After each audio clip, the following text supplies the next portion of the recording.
Delia Septianti mengawali karirnya sebagai penyanyi anak-anak sebagai anggota dari Trio Laris. Tak lama kemudian, ia kembali ke industri musik pada tahun 2005 sebagai vokalis grup musik jazz Écoutez. Ia juga sempat membintangi beberapa sinetron. Namun pada 16 Desember 2011, posisi Delia di Écoutez digantikan oleh Andrea Lee, sedangkan Delia sendiri memilih untuk bersolo karir. Semenjak memilih untuk bersolo karir, Delia mengaku memiliki kesan yang cukup berbeda. Dirasakan berbeda karena untuk saat ini ia memilih untuk menikmati musik dengan aliran musik pop. Berbeda dengan sebelumnya di Écoutez, dirinya memakai aliran musik jazz. Ia mengaku bahwa lebih fun dan lebih enjoy dengan memilih aliran musik pop. Selain sebagai penyanyi, wanita yang tahun 2015 lalu memilih untuk berhijrah dengan menggunakan hijab ini juga mulai menekuni dunia fashion. Berawal dari hobi belanja, Delia akhirnya memilih untuk membuka sebuah butik. Beberapa di antaranya ada yang menggunakan desain dari tangan Delia sendiri.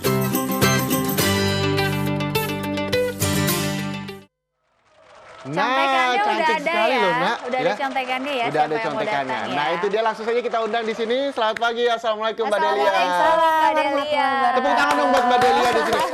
Selamat Mbak, pagi. dari tadi semuanya pada terpanah Ini ketika Mbak Delia di di sini. kuping aku udah berisik banget dari tadi. Aku mau foto boleh. Boleh. Abis ini. Boleh. Udah ada Mbak Delia di sini. Aha. Sibuk apa? Udah berapa lama nih berhijab?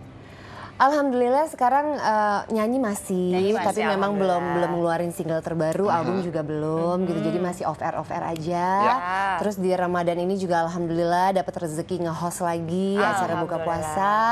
Terus masih sibuk, sekarang lebih sibuk ngurusin bisnis fashion aja sih. Bisnis fashion. Ini pakai pakaian sendiri berarti? Oh iya ini ya. Oh, itu dia. Sekalian dilihat gitu. Sekalian promosi. Pemirsa, ini promosi bajunya Mbak Delia gitu Tapi ya. puasa lancar Mbak Delia? Alhamdulillah. Zikir masih aman? Salat zikir masih aman ya? Alhamdulillah. Kita temanya soalnya The Power of Zikir. Oh iya, itu Nah, penting ini banget tuh. Benar-benar. Sebelum kita panggil lagi salah satu bintang tamunya, ini Mbak Delia info buat pemirsa, pertama kali puasa menggunakan hijab ya. Betul sekali. Rasanya gimana Mbak, beda nggak? Subhanallah sih pasti lebih beda ya. Mungkin kalau tahun-tahun sebelumnya suka pakai hijab tapi hanya bulan Ramadan aja, mungkin ikut pengajian atau apa. Tapi sekarang kan benar-benar sehari-hari pakai hijab kan gitu. Jadi apa ya, merasa lebih karena ibadahnya juga udah dengan sendirinya belajar lebih baik gitu. Jadi puasanya aku ngerasa apa ya, kalau nggak puasa juga kayaknya gimana gitu kan, kayak malu sama hijabnya juga gitu. Oke, itu dia. Nah, sekarang kita mau panggil lagi nih pemirsa salah satu narasumber yang pastinya tidak lepas dari tema kita kali ini ya, The Power of Zikir. Terlepas dari kehidupan umat muslim di dunia, begitupun juga bagi Ustadz Saifuddin Aman. Nah, baginya zikirnya adalah makanan pokok untuk kehidupan manusia. Orang yang tidak berzikir sama halnya dengan orang yang hidup tetapi mati. Nah, seperti apa informasinya dan juga profilnya dari Ustadz yang satu ini, kita lihat sama-sama. Ini dia. Zikir tak pernah terlepas dari kehidupan umat muslim di dunia. Begitupun bagi Ustadz Saifuddin Aman. Baginya, zikir adalah makanan pokok kehidupan manusia. Orang yang tak berzikir sama halnya dengan orang hidup tapi mati. Dikenal sebagai penggiat zikir, Ustadz kelahiran 4 November 1962 ini mengenalkan berzikir yang dimulai dari pikiran, mental, dan hati nurani untuk memprogram diri dalam tujuan mencapai cita-cita dan keinginan. Zikrullah adalah satu ibadah yang sangat mulia dan begitu dianjurkan. Baik berzikir dengan lafal dalam Al-Quran, Asmaul Husna maupun berzikir berdoa dengan bahasa sehari-hari.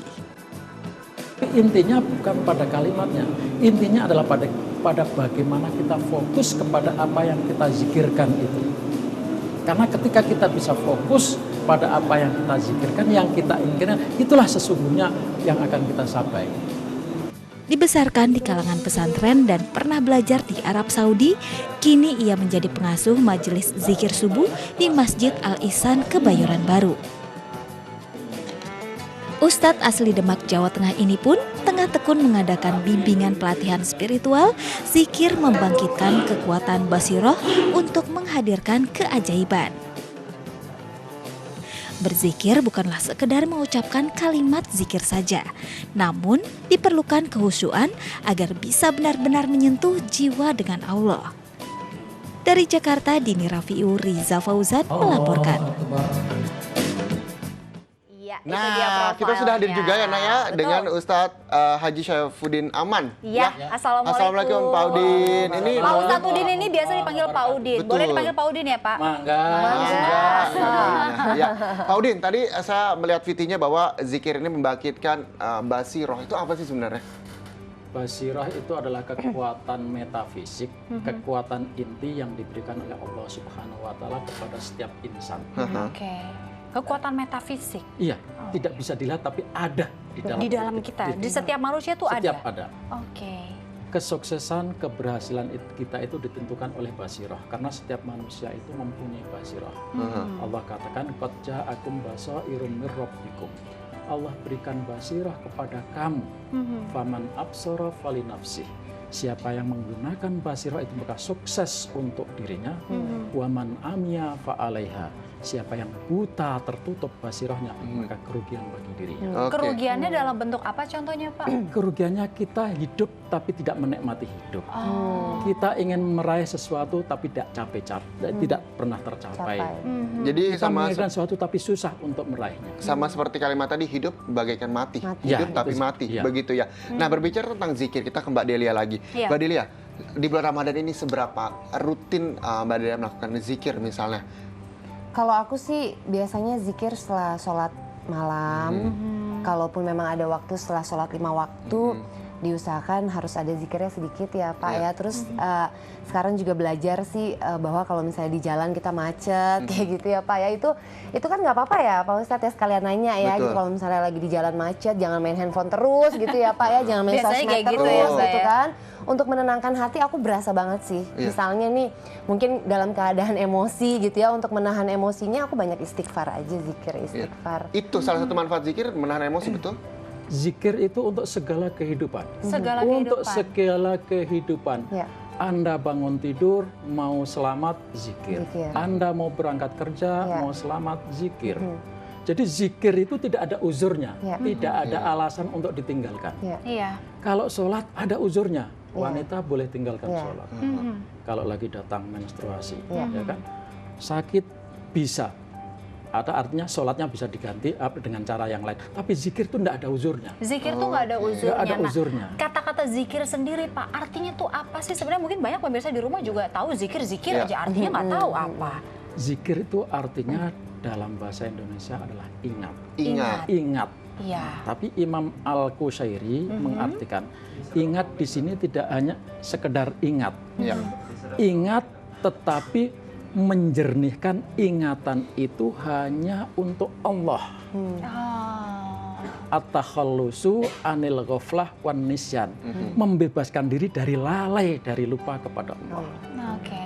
Itu zikir. Itu zikir ya Pak ya. Oke baiklah, nanti kita akan lanjut lagi ya Zaya. Betul. Tapi kita jeda iklan dulu pemirsa, dan juga ini kita mau kasih video, informasi. Tapi sebelum Anda kasih informasi, Ya. saya mau ngundang pemirsa juga nih, Nak. Oke, boleh. Buat langsung telepon di kita di 021 314 1360 saja dan nanti ada informasi juga. Informasi tentang apa, Nak? Ini dia dari Ibu Rinaza melalui Ya. Twitter. Nah, dia menanyakan mengenai penyakit seperti apa namanya ya, pegal-pegal di bagian leher. Oke. Nah, kali ini akan menjawab adalah Ustadz Danu dalam segmen Ustadz Danu Menjawab, yang akan memberikan solusi jawaban untuk menangani penyakit yang bagian pegal di bagian leher itu digaji dari akhlak tentunya ya. Bagi pemirsa yang punya masalah kesehatan mau konsultasi, boleh silakan mention di Twitter ke @official_iNewsTV, hashtagnya Intermezzo iNewsTV ya. Kita lihat video yang berikut ini.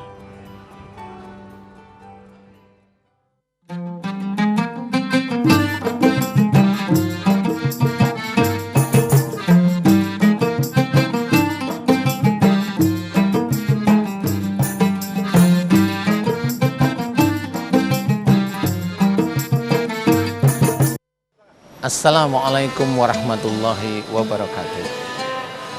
Pemirsa di rumah, telah masuk pada Twitter kami di Intermezzo dengan hashtag Ustadz Danu Menjawab. Telah ada pertanyaan dari saudari Rina, yaitu dengan keluhan leher yang mengeras atau kencang. Umur 46 tahun. Pertanyaan ini akan menjadi jawaban yang sebenarnya agak rumit, tapi saya coba menjawab dengan santai. Ibu Rina, kalau memang lehernya mengeras, sebenarnya analisa ada dua. Yang pertama adalah gejala kelenjar getah bening, kanker kelenjar getah bening. Tapi kalau sudah 2 tahun ini pasti sudah berobat ke dokter dan belum ditemukan kelenjar getah bening. Berarti jawaban ini insya Allah bisa aja yang nomor 2. Nomor 2 adalah di dalam tubuh Ibu Rina ada ilmu. Ada ilmu, saya tidak tahu persis ilmu ini Ibu Rina mencari dari orang pinter, bacaan-bacaan barangkali. Jadi Ibu Rina membaca bacaan tertentu setiap hari itu bisa. Nah, kalau ilmu ini sudah ketemu di situ, kemudian hanya di lehernya yang kenceng, insya Allah ini berhubungan dengan emosi. Berhubungan dengan emosi. Nah, kalau dari umur Ibu Rina 46, 2 tahun ini baru kena, berarti insya Allah ini sangat berhubungan keras dengan orang tua. Jadi Ibu Rina coba difahami, seringkah Ibu menyimpan kesel dengan orang tua? Nah, kalau Ibu Rina sudah menyimpan kesel dengan orang tua, harus difahami. Kalau leher ingin sembuh benar, coba Ibu Rina kekesalan itu harus dicairkan dengan meminta maaf sama orang tua. Entah sama ayah, entah sama ibu, harus meminta maaf. Ibu Rina kepada siapa yang paling kuat Ibu Rina kesel atau jengkel, di situ Ibu Rina minta maaf. Tulus, boleh dengan cara seperti ini. Mamanya dengan ibu, mamanya pegang tangannya, kemudian minta maaf. Ibu, jika selama ini Rina sering berselisih paham dengan ibu, walaupun Rina diam. Jika itu salah di hadapan Allah, Rina minta maaf, ikhlas lillahi ta'ala. Nah, disitulah Ibu Rina permintaan maaf, kemudian doa kepada Allah Ta'ala. Doanya kurang lebih, ya Allah, jika leher saya keras disebabkan karena sering ada perselisihan dengan orang tua atau ibu saya, dan saya banyak jengkel dan diam, jika itu dosa di hadapanmu, saya mohon ampun. Doa ini diulang terus Ibu Rina, diulang, dan diulang terus menerus. Nah, mudah-mudahan ini manfaat bagi Ibu Rina atau pemirsa Intermezzo di rumah. Mudah-mudahan manfaat, mudah-mudahan Allah ridho. Terima kasih. Assalamualaikum warahmatullahi wabarakatuh.